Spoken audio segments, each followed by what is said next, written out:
2002. I don't know why anyone wanted to arrest our master teacher. And when I first received a phone call from two sisters who had been shot in Milledgeville, and they told me that our master teacher had been arrested, I was scared, but I hurried up and called the office because I wanted them to hurry up and go get him in Milledgeville. I called them. Someone did answer the phone, and they said, "We have an emergency situation. We have to go." They quickly hung up the phone. But she said, "Sister, I hear you, but we have something we have to deal with. It's very urgent right now." I had no idea what was going on because I had been in the store. I didn't know anything was happening at his house. I didn't know they had my husband there, handcuffed.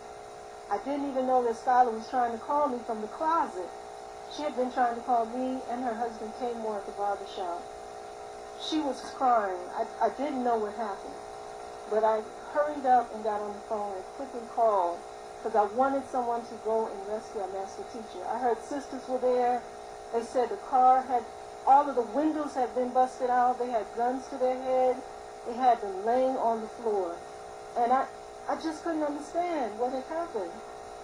I quickly hurried up and called people. People ran down to the land from Athens. They could not get further than Glades Road or the fort. They were trying to get to there to help the family, because they had heard that something happened on the land. People were calling me from all over the world at the store, just trying to help. People came to the store. We got in a circle. People prayed, so that this situation could be alleviated. Finally, they let the sister Skylar go. My husband said he was saved. I feared for his life, though, because I did not know. The sister just came in the store just crying. Her baby was crying. She was distraught. She said they had guns at our heads, and the guns had laser lights. It was just red light shining into a closet. And she said it was about 6 lights shining into the closet. She feared for her life. I did not know, that they would actually, the FBI would actually come and island where they saw no one with guns, shooting at them or trying to run away or anything, and be so violent. It seemed like it was a media circus, or like they did it just to put it on TV that we were bad people, or that Dr. York was a monster, and he was not. He always helped people in town. He always helped people in Athens. People at the post office and the restaurants, after Dr. York got arrested, they said, "It can't be. This is not true. This was made up by the media." They knew that. They told us, They said, "We cannot believe this is happening.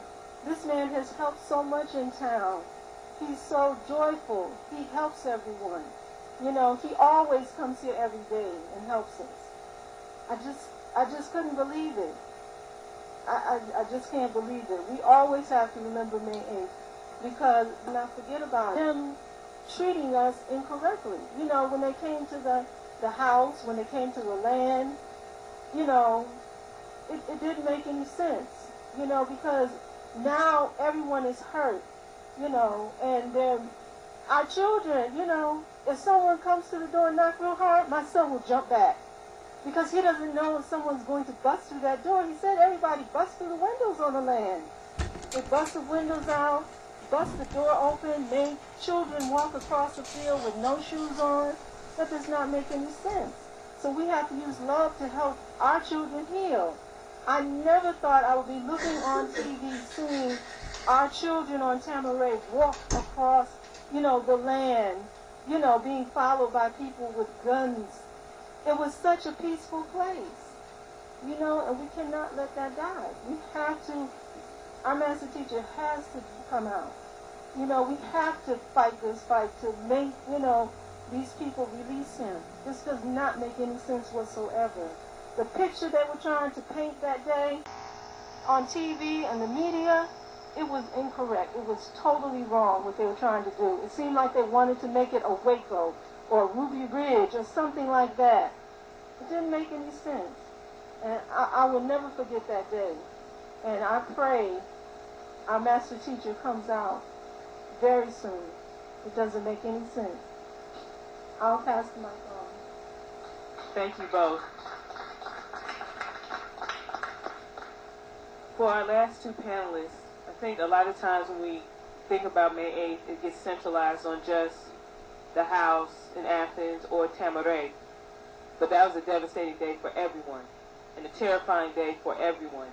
And a lot of people had sleepless nights, whether you lived in Athens, whether you lived in Eaton, wherever you were in the Nuwaubian family, your heart stopped that day hearing about the master teacher. So by no means do we place any more value or say anything's more painful, whether you were at Athens, whether you were family, wherever you were, because it was a devastating day for everyone. So we wanted to provide a perspective from those who were not either at Tamaray or in Athens. So we have the sister Anukis and the brother Ibre Snejem, the brother Frank McDade, to give their accounts of May 8th. Rahubat family. Rahubat to all of the family that are tuning in. And to all of you that are out there that want to get an understanding of our side of the story and what really happened. Because there was a lot that the media portrayed. And just looking at May 8th on television and seeing Tamaray under siege, which is really what it was. You would think if you did not know anything about Nuwaubians, that's how the media portrayed us.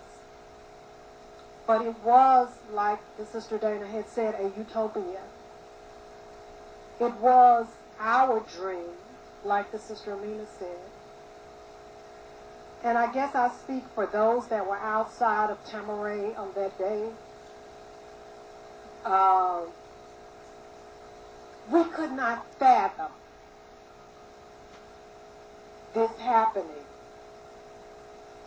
because we had finally got to a point in our lives that we had found exactly what we were looking for.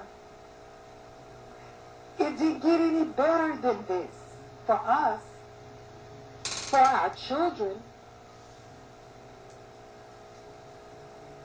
And my husband and I had bought a house around the corner on Glades Road, so we were, I think, the closest to Tamaray. And at that time, we also resided in Athens, Georgia. And I distinctly remember not only May 8th, but I remember that week because it was the week of my birthday. And I was hyped as we got closer to that day. My birthday was May 9th. And I was like, okay, I'm going to spend May 9th on Tamaray, and it's going to be the best birthday I ever had. And, you know, I just couldn't wait till May 9th. Little did I know that May 9th would be the worst birthday I ever had in my life. On May 8th, it was just a typical day here in Athens. And I had spoken to an Athenian that I had met since I've been living here, and I had been telling her about the Nuwaubians and who we were and the classes that we were holding at the bookstore. And finally, on that day, she had agreed to come to class because it was supposed to be class at the bookstore that day here in Athens.